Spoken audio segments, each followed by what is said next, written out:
Gabón, muy buenas noches, señoras, señores, bienvenidos una temporada más a Temas de Actualidad. Ustedes ya saben, el programa que todos los jueves, en formato de tertulia, de debate o bien de entrevista, tiene un nexo de unión, la actualidad. Esto a modo de presentación, ya para comenzar, solo nos queda presentar a nuestra invitada de hoy. Ella es María Antonia Ozcariz, es la viceconsejera de Educación del Gobierno Vasco. Gabón, buenas noches y bienvenida. Gabón, buenas noches. La actualidad está lógicamente en el nuevo curso escolar, ya en esta jornada, mañana ya prácticamente todos nuestros escolares estarán ya en las aulas. Sí, sin duda. Bueno, cada centro tiene la posibilidad de elegir la fecha de incorporación dentro de unos márgenes, porque cada uno tiene autonomía para, cumpliendo el número de días lectivos, ajustar su calendario, pero sí, era a partir del día 6, entonces yo creo que jueves, viernes y lunes estarán todos. ¿Así alguna incidencia que podemos destacar en este inicio de curso escolar? Yo diría que... ¿A nivel de centros igual o...? No, yo creo que incidencias no hemos detectado. Nosotros estamos viviéndolo como un curso tranquilo, en el sentido de que no hay grandes problemas. Los profesores y profesoras han estado en sus centros desde el día 3, de hecho, ya trabajando. Ahora se están cubriendo las bajas que se presentan en estos primeros días, y en lo que a mí respecta, que solo me llegan las malas noticias, es verdad, no he tenido muchas, o sea que bien. Ya, pero digo porque los escolares seguramente han estado nerviosos todos estos días, y me imagino que el departamento también, ¿no? Así, virgencita, virgencita, que todo empiece bien. Hombre, nosotros, este es siempre un momento delicado, porque qué duda cabe que movilizamos un volumen de alumnado lo suficientemente importante y de profesorado como para intentar que las cosas vayan lo más correctas posibles. Y así como yo diría que en el pasado había como más líos al comienzo de curso, pero ahora yo diría que estamos viviendo ya unos comienzos de curso en los que casi no hay noticia. ¿Puedo interpretar entonces que es porque es continuista? ¿Va a ser un curso continuista respecto al anterior, no?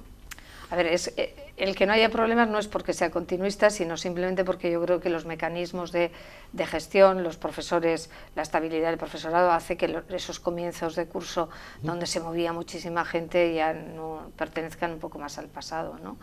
Pero para los que empiezan, desde luego, nunca es continuista, siempre se enfrentan a ese nerviosismo, los más pequeños, sobre todo, las familias, qué pasará, o los que cambian de ciclo, de profesor o de centro.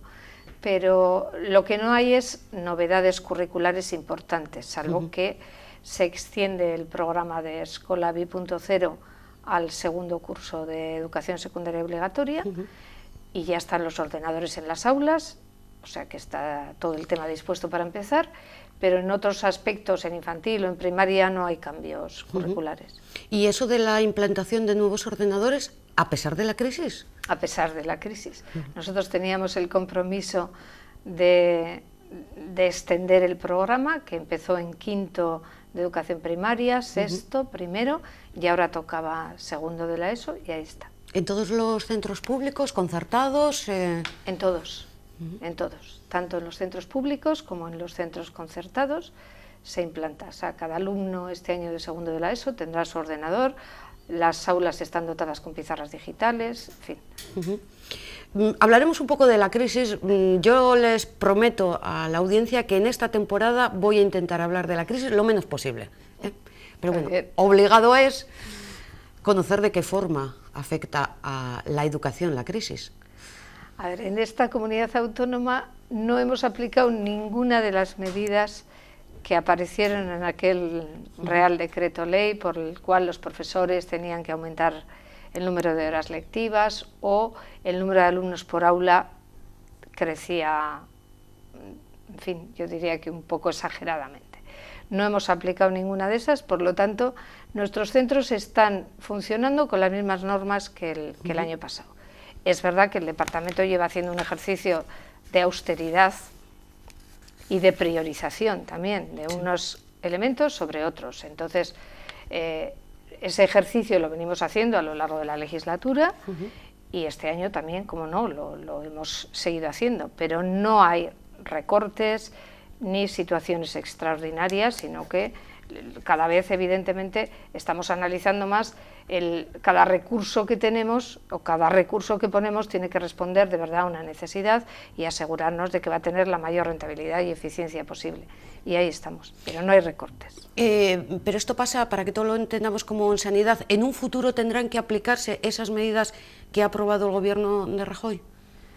Nosotros esperemos que no. Nosotros entendemos que es razonable que tengamos que cubrir unos objetivos económicos, pero que nos dejen a cada comunidad autónoma organizarnos. Ha hablado de austeridad durante toda la legislatura. ¿Dónde se ha marcado esa, o se ha notado esa austeridad? No recortes, sí austeridad. Bueno, pues por ejemplo, este año hemos eliminado premios. Todos los premios que dábamos los hemos eliminado.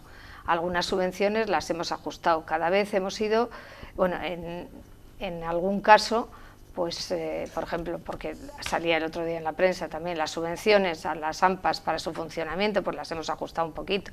Es decir, todos tenemos que ir haciendo, esto es un poco como en una casa, ¿no? Te tienes que ajustar, y lo que sí ha sido fundamental, y ha sido una política de la consejera, ha sido la de decir, lo que vamos a priorizar es el servicio educativo. Y el servicio educativo significa que tengamos profesores en las aulas con una dotación suficiente, y que el número de alumnos por aula sea razonable. Algunas otras cosas, pues bueno, pues son más prescindibles. Y ahí es donde hemos incidido un poquito más. Por ejemplo, en el tema de becas. No, en el tema de becas, la política de becas es una política importante del departamento y ahí no ha habido cambios. Bien, hablamos de algunas cuestiones pues que siempre comentamos cuando empieza el nuevo curso escolar. Novedades más importantes. O sea, hemos hablado del tema de Escola 2.0, ¿alguna otra? No, nosotros seguimos con el marco de educación trilingüe, que es otra de las apuestas de modernización del sistema educativo, que este año entraríamos ya en su último año de fase experimental. Sí. Y luego seguimos con un plan que para el departamento es fundamental, que es el de la mejora de los resultados escolares. Nosotros nos comprometimos a que, fruto de la evaluación diagnóstica, queríamos que todo el sistema educativo mirase en la misma dirección, es decir, que los centros analizasen los resultados que habían tenido y qué podían hacer para mejorarlos, y nosotros desde la consejería, desde todos los servicios, lo que estamos es trabajando en esa línea. Nos planteamos un objetivo cuantificable de que se mejorase un 5%, es decir, que los alumnos que estaban en el tramo de competencia elemental disminuyeran en un 5%. Ay, me he perdido, María. ¿Qué quiere decir eso? Sí, cuando se dan los resultados de la evaluación diagnóstica aparecen como 3 niveles. Entonces está el tramo inicial, el tramo medio y el tramo superior. Entonces lo que queremos es que el porcentaje de alumnado que está en el tramo inicial disminuya y que el porcentaje de alumnado que está en el tramo superior aumente. O sea, algo así como el número de sobresalientes que aumente y los... Bueno, me he quedado en esa época y sí, los suspensos disminuya. Bueno, podríamos decirlo así. Entonces, ese es un esfuerzo en el que estamos comprometidos y al que orientamos un montón de energías. Y entonces ahí queremos seguir incidiendo también. ¿El cero sigue existiendo o ya se eliminó? Yo creo que de alguna etapa está eliminado, o no sé si volvió a... Yo creo que de alguna está eliminado, pero no tenemos ceros. Pero sí, esos 4,8. Sí, esos todavía seguirán existiendo. Es verdad que nosotros tenemos una cosa buena en el sistema educativo vasco, en que yo creo que el profesorado es consciente de que esas cosas no deben producirse, en fin, que tenemos que tener más claro cuál es la situación de cada alumno o alumna y que lo que tenemos que intentar es que cada uno siga, en fin, atender a las necesidades en el momento en el que se detectan y conseguir que sigan estudiando, que yo creo que es lo que es importante. Lo más importante, eso, es que al menos acaben el ciclo obligatorio y se pueden pasar a la universidad, pueden más. Mucho más. En otras estas cuestiones que sí seguimos abordando en el inicio del curso es lo de los modelos educativos. Sí. Está el modelo D, el modelo B y el modelo A. Eso es algo que ya hemos aprendido todo. Sí. ¿Puede dar algún tipo de balance en las matriculaciones de este año? Yo creo que las matriculaciones de este año han corroborado la tendencia que venimos observando en los últimos años. Las familias van apostando cada vez más por la enseñanza en modelo D y disminuye la enseñanza en modelo A, sobre todo en los niveles iniciales. Tiene mayor presencia en la posobligatoria y mucha menor sobre todo en los niveles iniciales del sistema. En cualquier caso, sigue la tendencia a disminución del A, del B y aumento del D. pero los modelos esperemos que dentro de poco pasen también, sean cosa del pasado. Tienen un límite ya, ¿no? Este tipo de modelos deberían ya ir desapareciendo y abordar otro tipo de, no sé, de división. Nosotros, no sé, lo digo porque como hay sí, población inmigrante también que está llegando, pues, en fin, ahí va a ser difícil. Nosotros apostamos porque el modelo del futuro es una enseñanza trilingüe y esa es la apuesta en la que está el departamento, y además yo creo que esa está en sintonía con lo que se va percibiendo en los centros, donde ya esa división tan estricta de modelos, pues poco a poco se va desdibujando.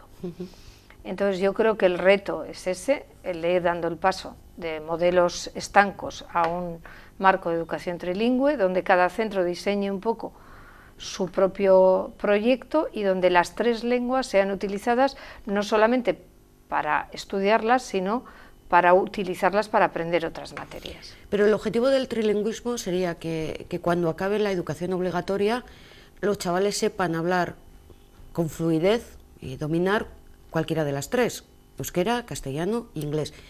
Hoy por hoy se ha conseguido en cualquiera de esos centros donde se viene aplicando, me parece que eran 118. Sí.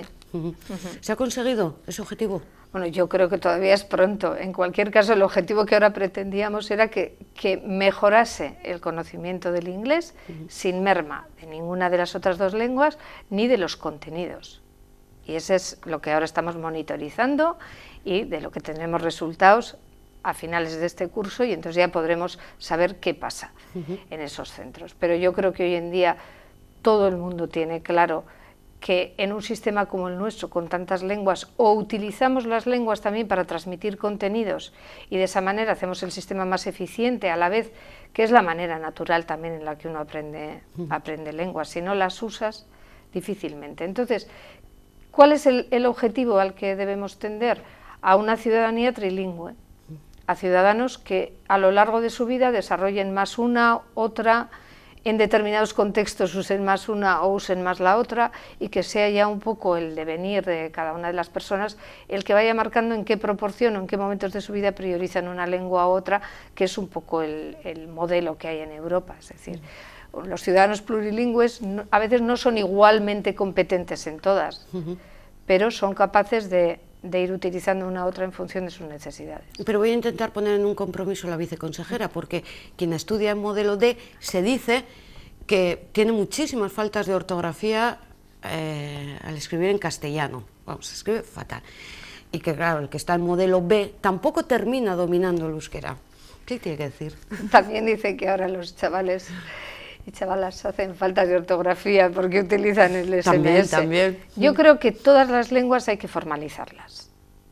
Yo estoy convencida que por mucho que podamos decir que los chavales que viven en un medio euskaldún casi se euskaldunizan en la calle, o los que viven en una zona castellano parlante no necesitan formalizar el castellano porque ya lo aprenden por la calle, yo creo que eso no es así. Las lenguas tienen que formalizarse en algún momento de la trayectoria educativa. Y para eso yo creo que es fundamental el usarlas también en unos contextos que demandan más que el mero contexto informal. Sí, el de la calle, ¿no? El de la calle, entonces es distinto, porque si no caeríamos un poco en el modelo este de transmisión oral de las lenguas, que está claro que sí, que uno puede chapurrearlas, pero necesita también formalizarlas. Conocer la gramática, que era lo que nos ha costado a todos, ¿verdad? Digo, por lo menos usarlas en contextos que te demanden más, donde tengas que precisar más, donde la ortografía importe, donde determinadas expresiones pues las tengas que saber cuándo se usan, cuándo no. Ese es el trabajo, yo creo que la escuela tiene que aportar. Pues igual el departamento tiene que plantearse también empezar a dar clases de alemán, porque visto lo visto... Pues yo creo que nosotros este año es verdad que hemos tenido mucha mayor demanda de las escuelas oficiales de idiomas, no tanto del alemán como del inglés, pero yo creo que está claro que el alemán y el chino van a ser estrellas futuras del panorama lingüístico. Sí, si no veamos dentro de unos años a ver qué pasa aquí. Hablábamos un poco lo de los modelos, estaba claro, el modelo D sigue una tendencia alcista, y los padres que escogen para sus hijos, ¿un centro público o un centro concertado? Vamos a dejar el de privado. Sí, privados tenemos poquitos en la comunidad. Yo diría que se puede decir que el reparto en esta comunidad entre redes es muy equilibrado, si bien en estos últimos años se ha observado un ligero desfase hacia la pública, es decir, la pública ha ganado un poquito de cuota de mercado, pero está ahí, en esos términos, del 51 frente al 49, 52, 48. No se puede achacar tampoco a ninguna razón externa esta elección por parte de los padres. No, yo diría que no. Yo creo que los padres analizan un poco lo que tienen en su entorno y funciona mucho también el boca a boca, lo que se diga, lo que en el entorno vaya. Y lo que es verdad es que yo creo que la escuela pública ha sabido ganarse su sitio, o sea, trasladar a la sociedad que es una opción interesante y es una opción que atrae a las familias, que hace una oferta diferente, mucho más de proximidad. Y en este momento lo que podemos decir es que desde luego en los niveles iniciales además resulta más atractiva.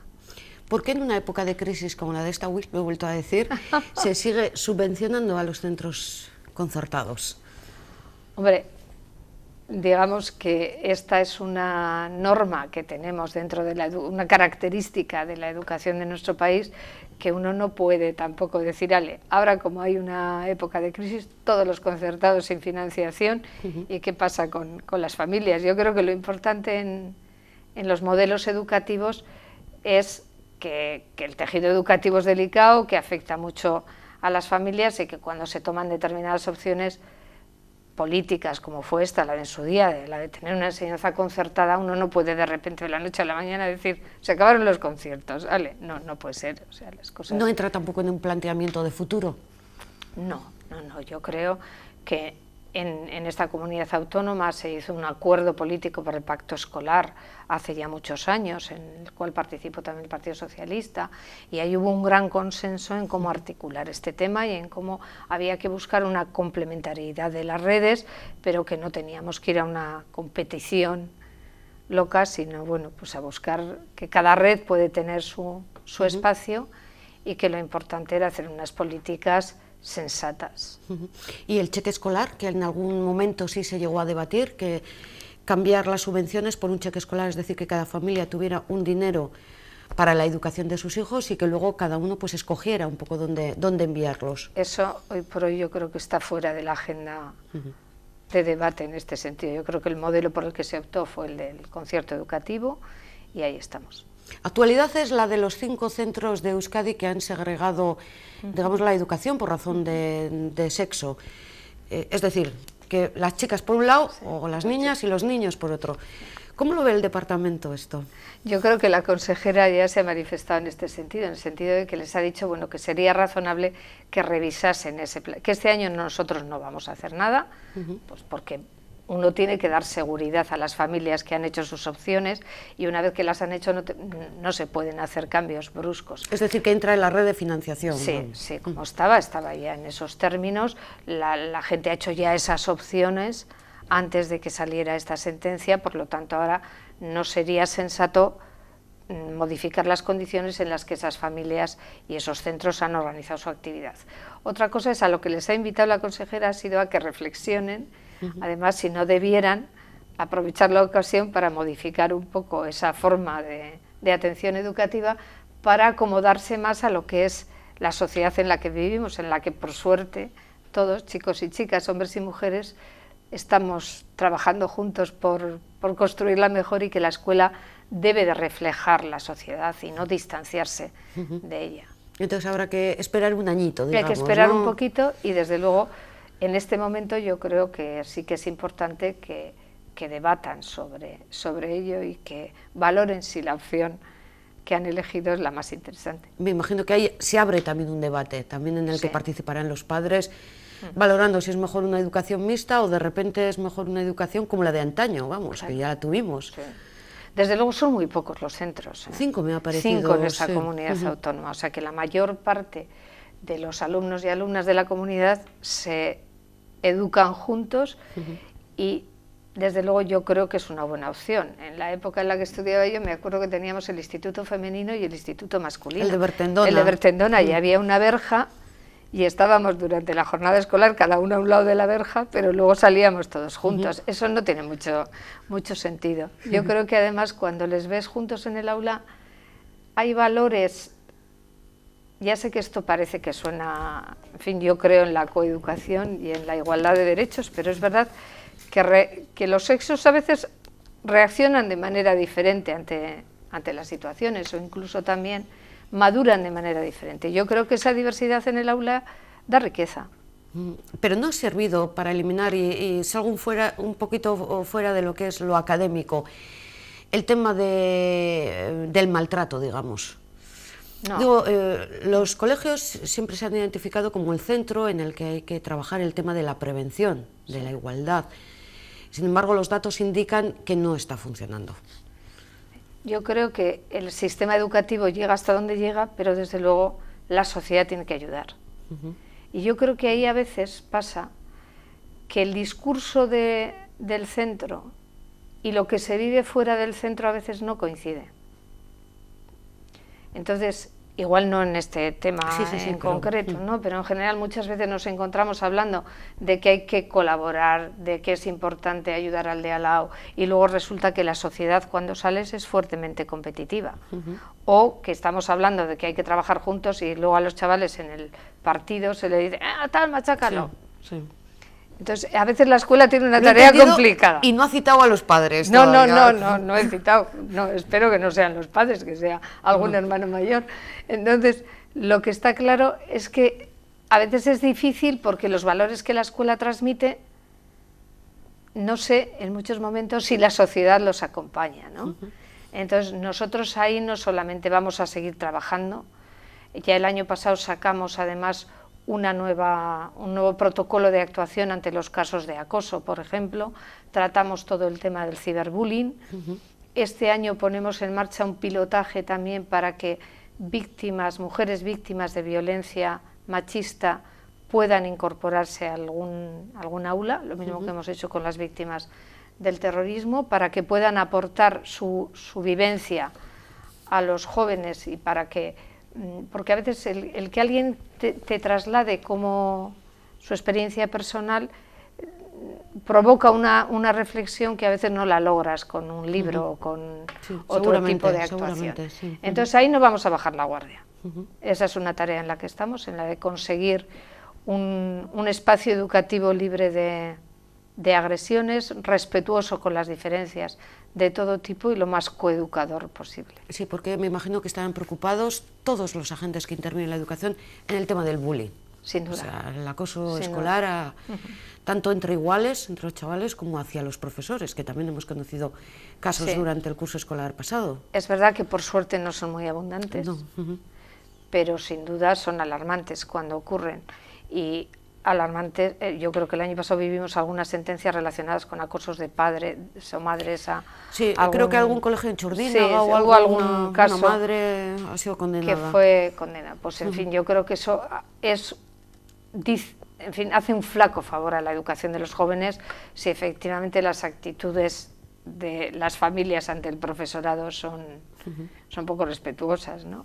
Entonces sí, el bullying es un tema que nos preocupa y que creemos que hay que tener tolerancia cero y que cada vez más iremos detectando más casos, porque esto no nos debe de asustar si tenemos algún índice más alto, porque a veces el tener algún índice más alto en esos temas no significa que haya más casos, sino que somos más diligentes en detectarlos y en actuar. Pero quizás como recomendación habría que decir a los centros que no se lo guardaran dentro. No, tolerancia cero. Que lo hicieran público también. Es difícil, que lo hagan público. Sí, pero yo creo que tenemos que trabajar cada vez más en reconducir esos temas y en reconducirlos desde el punto de vista educativo. O sea, a veces a la escuela se nos pide que seamos muy sancionadores. Yo creo que en los casos que hemos trabajado y que hemos tenido unos cuantos casos de acoso entre iguales, ahí hemos trabajado mucho en la línea de trabajar la convivencia en positivo, es decir, a nosotros nos toca educar y reeducar las conductas y lo que tenemos es que preocuparnos en primer lugar de la víctima, en segundo lugar del que ha producido la agresión, porque esa actitud evidentemente hay que corregirla, y luego también de ese sector que ve las cosas y no actúa o no dice. Y ese es otro espacio que la escuela tiene que cuidar. ¿Y quién está en ese tercer sector? Compañeros, otros chavales. Profesores, cuidadores, sí, quizás no hay un control. No, yo aquí me refería más a los iguales. Sí, pero yo más al quien debería controlar esas situaciones. Bueno, yo creo que cada vez más el profesorado es consciente de que hay que estar alerta, no solamente en los momentos de clase, que esos a veces son los menos difíciles de controlar, sino los momentos en los que hay cambios de clase, el patio, el no sé qué, el rato del comedor, que son momentos donde se producen más interacciones de manera espontánea. Y luego también otro elemento que ahora con la red muchas veces determinadas situaciones no se producen en la escuela, se producen fuera de la escuela y a veces se detectan en la propia escuela. Y entonces cada vez yo creo que hay una conciencia mayor de que hay que actuar. Vayamos con algunas de las críticas. El sindicato ELA dice que ha comenzado el curso escolar con 300 profesores menos. Yo no sé cómo han hecho los cálculos, porque desde luego no son esas las cifras. En este momento seguimos además otorgando plantilla porque estamos matriculando alumnos todavía. Un montón de alumnos que vinieron fuera del plazo de matrícula los estamos colocando ahora en los centros y mandando profesores. A mí no me cuadran las cifras. Seguro que sí sabe que por lo menos ahí en Sopuerta sí ha habido quejas de que los niños se han quedado fuera de matriculación, o sea, se han quedado sin centro. No, eso no es así. Eso no es así. En Sopuerta tenemos un centro público de educación infantil y ahora había unas familias que terminaban la educación infantil y que querían que en ese centro se impartiera también educación primaria. Vale. Entonces, eso es lo que este año les hemos dicho que no es posible, porque ese centro, nosotros, el Departamento de Educación, construye los centros en solares que proporciona el Ayuntamiento. Sí. Entonces, el solar que proporcionó el Ayuntamiento lo había donado otra entidad y lo había donado con una condición, y es que fuera para un centro de educación infantil. Y de no cumplirse esa condición, la entidad que hizo la donación tiene capacidad para volver a reclamar el solar con el centro. Entonces, nosotros entendemos que el Ayuntamiento de Sopuerta tiene que modificar la escritura de cesión del terreno antes de que nosotros, el Departamento de Educación, pueda tomar la decisión de si ese centro puede continuar hacia otras etapas, porque si no, estamos comprometiendo la situación del alumnado de educación infantil que está allí, que son muchos. Tenemos, en este momento, fruto de esta situación, hay 4 alumnos que no se han matriculado y que tienen que proceder a hacer su matrícula porque lo que no pueden estar es desescolarizados. Todo el mundo escolarizado. Luego dicen que no hay niños en Euskadi, pero si cada año aumentan las matrículas escolares. Sí. Sí, es verdad. Por suerte tenemos niños. Ya pasamos otras épocas en las que el problema era el contrario, pero ahora no. Ahora, en estos últimos años, hemos escolarizado en esta legislatura unos 30.000 alumnos más, a lo largo del conjunto de la legislatura.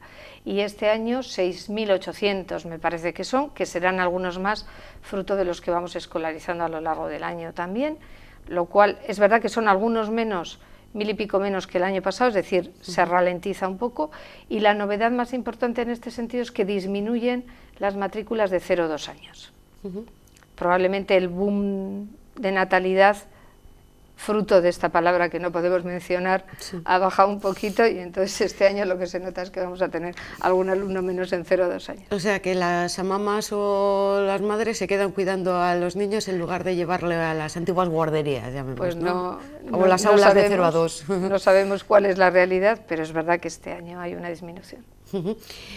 Todos escolarizados, todos comenzando el curso escolar y todo ya en marcha. Comedores escolares, esa es otra de los, no sé cómo llamarlo, puntos críticos o que ha subido mucho, que la comida no es de calidad, que es un catering, que mejor me llevo la tartera a clase o...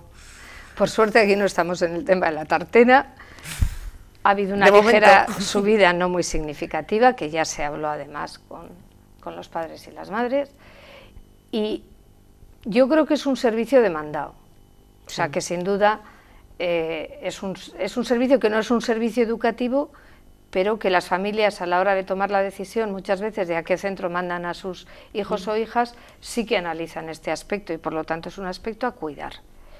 Entonces yo creo que tenemos una buena oferta de comedores escolares y que en principio todas esas críticas de si la comida es mala, es buena, es regular, nosotros lo que velamos sobre todo es porque la comida sea una comida dietéticamente correcta, que cumpla todos los parámetros de seguridad alimentaria. Cuidamos también las dietas de alumnos que tienen determinados problemas alimenticios, así como también algunas situaciones religiosas. Por lo tanto, yo creo que, en fin, a todos nos gusta más la comida de nuestras amachus, pero también los que tenemos que comer en un comedor de trabajo, pues pasa decimos, lo mismo, bueno, ¿no? Tal, pero yo creo que lo importante es que sea saludable, equilibrada y que ese servicio se dé. Y aprovecho para analizar, junto con la viceconsejera de Educación, a todos esos agentes que intervienen en el mundo educativo, y voy a empezar por los últimos, que son los padres. ¿La educación está concebida para que padres puedan conciliar precisamente la vida laboral y a la vez pues tener a los hijos recogidos en el colegio, etcétera, etcétera? ¿O cada vez menos? Yo desde luego creo que nuestro país tiene que hacer una reflexión sobre su horario de trabajo. O sea, la escuela yo creo que ha hecho un gran esfuerzo. Nosotros en esta comunidad autónoma tenemos jornada partida, a diferencia de lo que hay en otras comunidades autónomas. Eso yo creo que es importante, que ayuda a la conciliación. En muchos centros se producen además horarios de acogida del alumnado previos a la jornada escolar. Sí.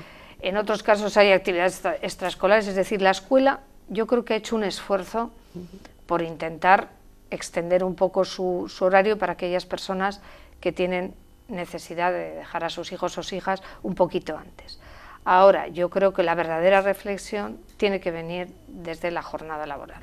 Yo creo que tenemos una jornada deshomologada con el resto de Europa, donde el trabajo se extiende durante muchas horas, donde se produce a veces un parón a la hora de comer que ya tampoco es muy compatible con las distancias a las que nos movemos a la hora del trabajo, y que eso muchas veces incide en que las jornadas muy largas de los padres o de las madres hacen que el tiempo de estar con los niños sea un tiempo pues más reducido y a veces ya después de una jornada muy larga con mucho cansancio. Por lo tanto, yo creo que la reflexión no es tanto de si debemos alargar la jornada escolar, que creo que ya alargarla mucho más no tiene sentido, sobre todo con los más pequeños, sí. Y lo que sí debemos es reflexionar sobre si estos horarios laborales que tenemos son muy sensatos. ¿Pero sería partidaria de una jornada escolar solo de mañana, por ejemplo? No, no. El caso de Andalucía en verano, dicen, como hace mucho calor, solo clases por la mañana. Nosotros no sé. Aquí hemos decidido que tiene que ser jornada partida, y yo desde luego soy una firme convencida de que la jornada partida es buena, porque en muchos casos, y hemos recibido centros que te dicen, mejor jornada intensiva, porque luego así los chavales pueden hacer actividades extraescolares. Es, a ver, una de las características... Ya, y los profesores trabajan a mitad de la jornada, perdón. No, porque los profesores, porque cada vez más se difumina el horario de trabajo también, cada vez más los profesores, y con las nuevas tecnologías te conectas con los chavales casi desde cualquier sitio, pero lo que a mí me parece importante es que a veces cuando decimos, no, jornada intensiva porque así se pueden ir los niños a casa y entonces las familias les pueden proporcionar actividades, tal cual. Yo creo que lo que es importante es garantizar la equidad en el sistema. Y la equidad significa que hay que velar también por aquellos chavales que cuando van a casa lo que tienen delante es la tele, o que están solos, o que no hay nadie que les pueda plantear una actividad. Entonces yo creo que estamos muy bien con jornada partida y... Bueno, coincido plenamente. Los centros escolares tienen autonomía para organizarse. ¿Sobran? ¿Falta? ¿Son autosuficientes? ¿Presentan carencias? Infraestructuras, bueno, el apartado de las mejoras depende de los ayuntamientos, la mejora física del edificio, pero ¿cuál es el balance que hace? Yo creo que tenemos una buena red de centros educativos. Es verdad que además la red de centros tiene que ir acomodándose a los flujos de la población, y eso exige siempre una tensión entre qué edificios acabas teniendo en zonas donde la población ha envejecido, zonas de nuevo poblamiento, en fin, eso supone siempre un reto en el parque escolar. Yo creo que tenemos un buen parque escolar donde hemos ido produciendo reformas a través de distintos programas, el 60-40 con los ayuntamientos también, donde hemos ido actualizando las instalaciones.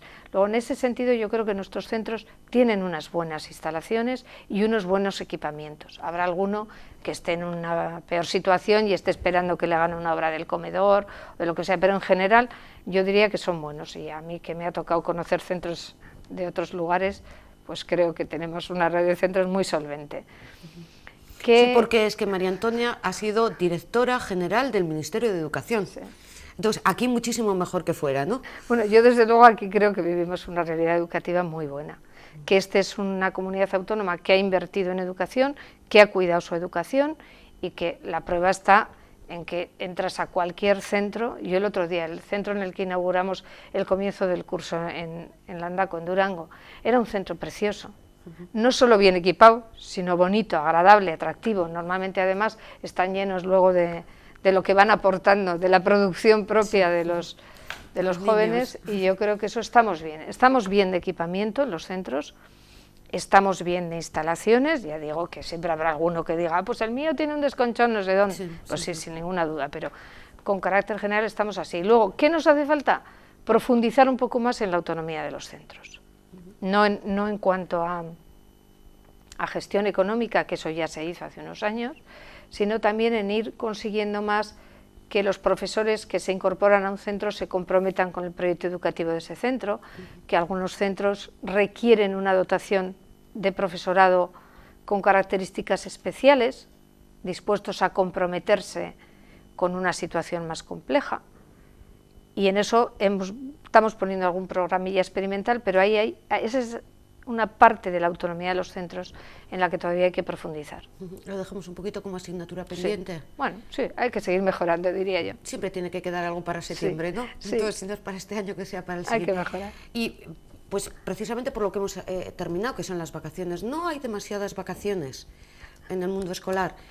No hablo sobre todo de los alumnos, pero bueno, también indirectamente del profesorado. No, yo creo que no. 2 meses de vacaciones los niños. Yo recuerdo, ahora está ese tema siempre encima de la mesa, pero sí, si yo pienso en cuando empecé yo a dar clase, era más. ¿Más de 2 meses? Sí. Empezábamos el 12 de octubre. Sí, yo la primera vez que me incorporé a dar clase en un instituto, me incorporé el 12 de octubre.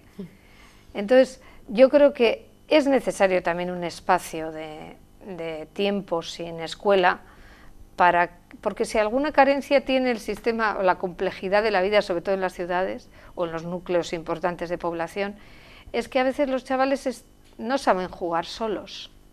Parece que el juego se ha convertido en una actividad programada, o bien les tenemos sometidos a un programa extraescolares donde parecen un ejecutivo agresivo, y yo creo que es fundamental que haya también espacios sin horario, donde se facilite más la convivencia y donde ellos puedan también seguir aprendiendo sin la disciplina que supone el ir a clase. Sí, pero bueno, pierden un ritmo ahí que a trancas y a barrancas, septiembre, pues es un poquito un mes muerto. No, muerto no. Estos se reincorporan rápido. Esto es nada, ¿no? Estos se reincorporan mucho más rápido. A medida que van siendo más mayores, pues les cuesta más, pero estos pequeños al tercer día están ya... ¿Y el profesor está reciclado para cuando llega septiembre? Sí, sí, yo creo que... Es verdad que muchas veces ya antes salía el tema de si tienen demasiado tiempo libre los profesores o no. Yo creo que a veces tendemos a pensar que el horario del profesor es solamente el que está en el aula, y eso no es cierto. O sea, el profesor o la profesora necesita otro montón de tiempo, primero cada vez más para coordinarse con los demás y también para preparar el material. Yo creo que cada vez, y sobre todo en la línea en la que vamos con el trabajo en competencias, el profesor, más que dar una clase magistral, tiene que ser un agente del aprendizaje de esos alumnos y alumnas. Por lo tanto, cada vez más tiene que tener material preparado de diferentes ritmos, de diferentes niveles, de diferentes tipos de materiales, en soportes distintos, para que ese aprendizaje se pueda producir. Y eso, evidentemente, no se puede hacer a la vez que uno está dando clase, tiene que hacerlo en otro espacio de tiempo. Por lo tanto, yo creo que hace falta tiempo y que el profesorado dedica una parte también de sus vacaciones docentes a revisar lo que tiene, el material que tiene, a actualizarlo, a buscar otras cosas, y eso es importante. Pero se nota de alguna forma que llega un poco enfadado como consecuencia de los recortes económicos en su salario, me refiero lógicamente a la pública. A ver, yo creo que aquí ha habido un impacto en el salario que ha sido tanto en pública como en privada, un recorte que hubo en las nóminas, me parece que fue en torno al 3 y pico %, una cosa así, creo recordar, y es verdad que hemos eliminado la prima por jubilación, y eso a algunos, evidentemente. Jubilación, prejubilación, ¿no? Eso es, sí. Había jubilación a los 60 con una prima, y la prima se ha eliminado, y bueno, pues eso supongo que a ciertos profesores no les habrá puesto muy felices, pero esas eran algunas de las medidas que decía yo que habíamos tenido que tomar de ajuste, pero que no incidían en la expectativa que determinados profesores de una cierta edad, entre los cuales me puedo sentir próxima además, les afectaba, y en fin, pues yo entiendo que esa gente pueda estar molesta o le haya sentado mal, es lógico, pero no eran de las que incidían ni en el número de profesores en el aula, ni en el número de alumnos, ni en la calidad del servicio que tenemos que ofertar. Joroban un poco al que le ha pasado y, en fin. La respuesta de alguna forma igual la tienen fácil, el presupuesto es el que es, ya nos gustaría subirlo, hemos tenido que disminuir. Yo creo que hemos conseguido unos buenos presupuestos. Yo creo que el gobierno ha sido consciente de que la educación era un factor importante. Sanidad y educación siempre han dicho que no debería disminuirse, pero se ha disminuido, ¿eh? Muy poquito, muy poquito, muy poquito, muy poquito. Y nada que toque al núcleo duro del sistema.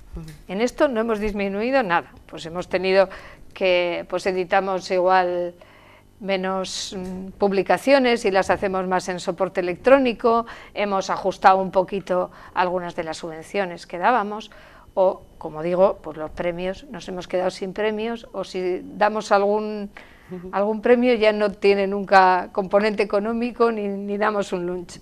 Pero, en fin, yo creo que son ajustes que los hemos podido hacer porque el gobierno ha sido sensible a la prioridad que supone la educación. Nuestra consejera lo ha dicho bien alto y bien claro, que la educación no es un gasto, es una inversión, y es una inversión en futuro, y es una inversión si queremos salir de esta situación de crisis, y por lo tanto hemos podido trabajar en este periodo en unas condiciones, bueno, difíciles. Yo diría que difíciles, pero que no han afectado para nada al núcleo duro de lo que es el servicio educativo. Pero el que sí ha tenido que invertir es el padre. El inicio del curso es el material escolar, en su caso, bueno, pues algunos uniformes.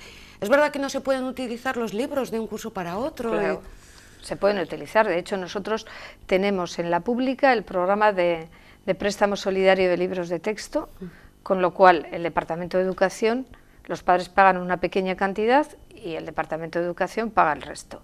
Y entonces esos libros se reutilizan durante 4 años. ¿Qué hemos hecho este año? Que se reutilicen un año más. De ahí hemos conseguido también pues ajustar un poquito el presupuesto. Los libros estarán un poquito más.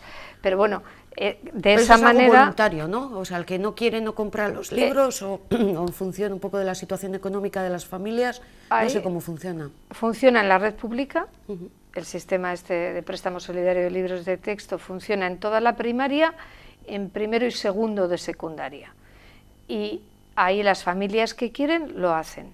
Esas familias tienen que pagar por el lote de libros, me parece que es unos 20 y tantos euros, y el resto, hasta la diferencia, lo abona el Departamento de Educación. Esos libros son propiedad del centro y se revisan, se reutilizan, y cada año se van pasando al siguiente colectivo de alumnos, y ese es un programa que evidentemente, además de permitir trabajar en el cuidado del libro, en poner en valor lo que eso supone, permite un ahorro sin duda importante a las familias. ¿Deberes sí o deberes no? Yo creo que no hay una respuesta de sí o no. Yo diría, ¿para qué? ¿Qué tipo de deberes? ¿Cómo? ¿Cuándo? O sea que no te respondo sí o no. Yo creo que con carácter general hay alumnos que necesitan hacer algún tipo de tarea complementaria en casa, que a veces puede ser leer, que a veces puede ser leer con tu padre o con tu madre y trabajar determinadas cuestiones en ese entorno, que otras veces puede ser buscar información y aportarla.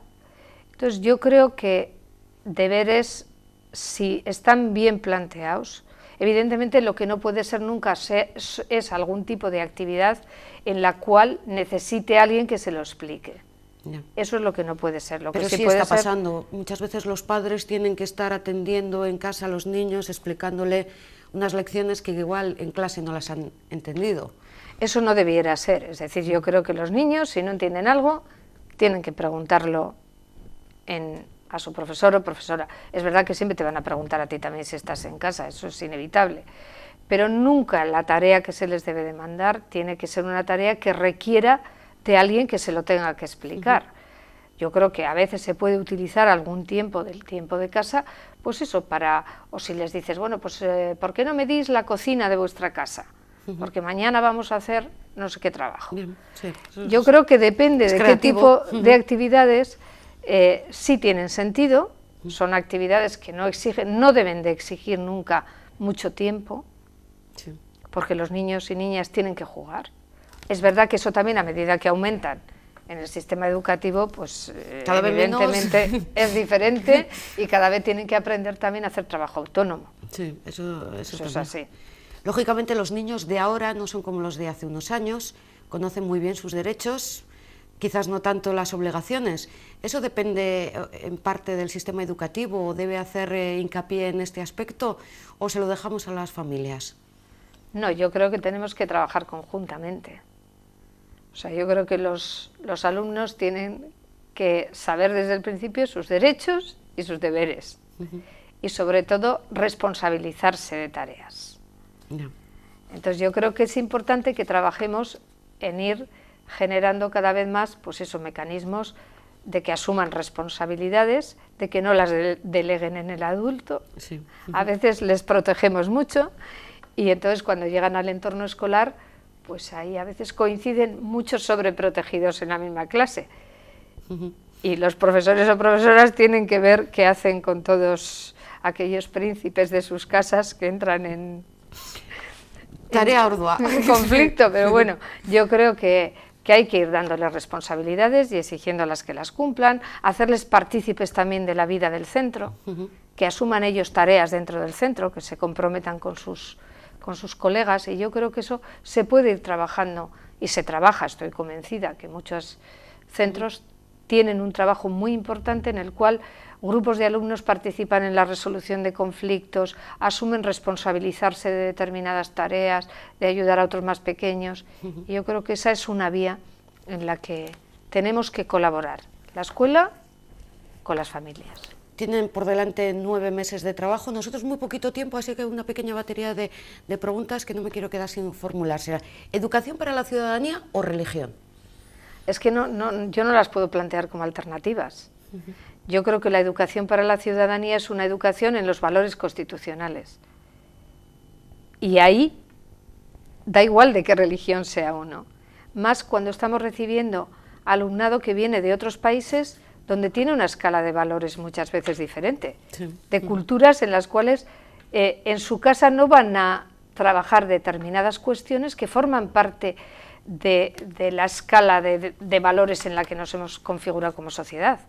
Y yo creo que educación para la ciudadanía, los temas que aborda son necesarios y no tienen nada que ver con la religión. Los informes hablan de abandono escolar, de malas notas, de fracaso. ¿Por qué? Bueno, yo creo que el abandono escolar tiene diversas causas. Lo que hemos dado en llamar abandono escolar temprano, que es el porcentaje de alumnos que terminada la educación secundaria obligatoria no continúan estudios, ese es un parámetro que es la gran lacra, diría yo, del sistema educativo español, que está por debajo de la media de la Unión Europea, no así nosotros. Nosotros tenemos un 12,6, que viene a ser la mitad del abandono que hay en el resto del Estado. Sí. Por lo tanto, estamos en son unas cifras muy altas, fuera de... Sí, pero en Europa la media de los países de la OCDE está en un 14. Bueno. Entonces, cualquier cifra de abandono es mala. Entonces, ¿por qué se produce ese abandono? Yo creo que ese abandono tiene dos causas. Una causa puede ser chavales que vienen arrastrando una situación de fracaso dentro del sistema escolar, de no progresar, de no tener una trayectoria escolar satisfactoria, que les haya reportado un cierto grado de felicidad, diríamos, dentro del esfuerzo, y esa gente, en cuanto puede, no sigue. Ese es un colectivo y ahí hay que hacer un trabajo importante para hacer que las trayectorias escolares de los chavales vayan siendo exitosas, de manera que eso les anime a seguir trabajando, a seguir en el sistema. Y luego, otra parte puede ser atraída por el mercado laboral. Si resulta que el mercado laboral me está ofreciendo un trabajo de baja cualificación y con un salario que yo, cuando tengo 16 años, me parece un salario estupendo, porque puedo salir por ahí y comprarme medio Zara, pues entonces ese es otro elemento de tensión que arrastra a chavales a salir del sistema educativo. Ese en esta comunidad autónoma no es tan fuerte, porque nuestro sistema productivo es un sistema que demanda mano de obra, demanda trabajadores con una preparación. Entonces yo creo que hay que atajar a todos ellos y hay que convencer que cada vez más, cuanto más preparados estemos, mejores oportunidades vamos a tener en el futuro. Una única pregunta de la formación profesional. ¿Cómo va? Va bien, va bien.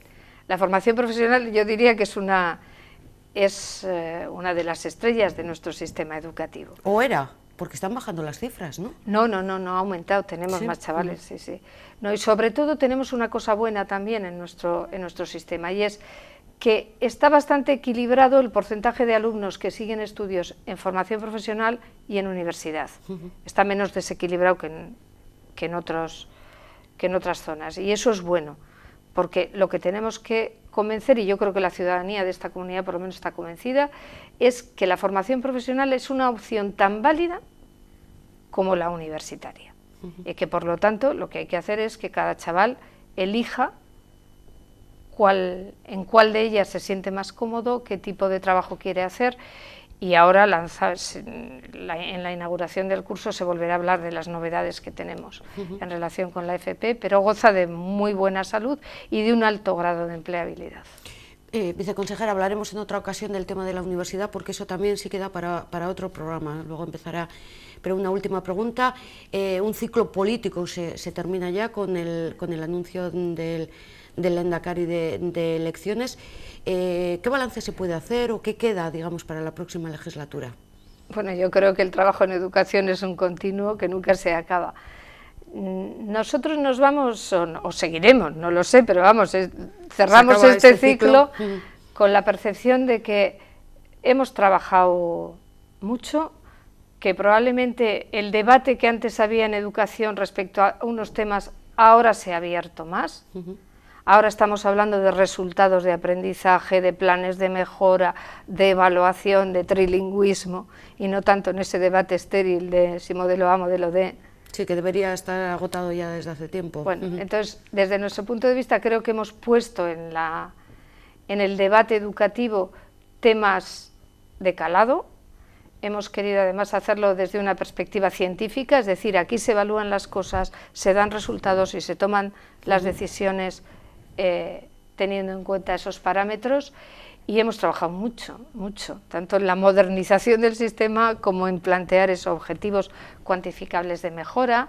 Y bueno, yo me voy si tengo que hacer balance de estos años, diré que hemos trabajado todo el equipo de manera incansable y que bueno, en fin, el usuario juzgará, pero vamos, el compromiso por la educación ha estado claro desde el principio.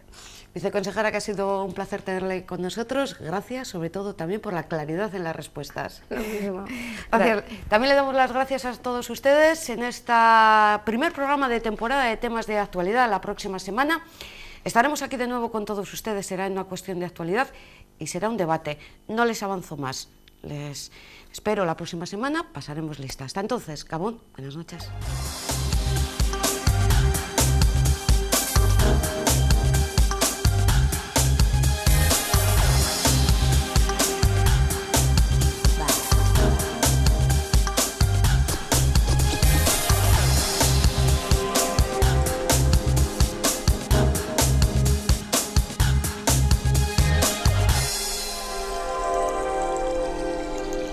Gracias.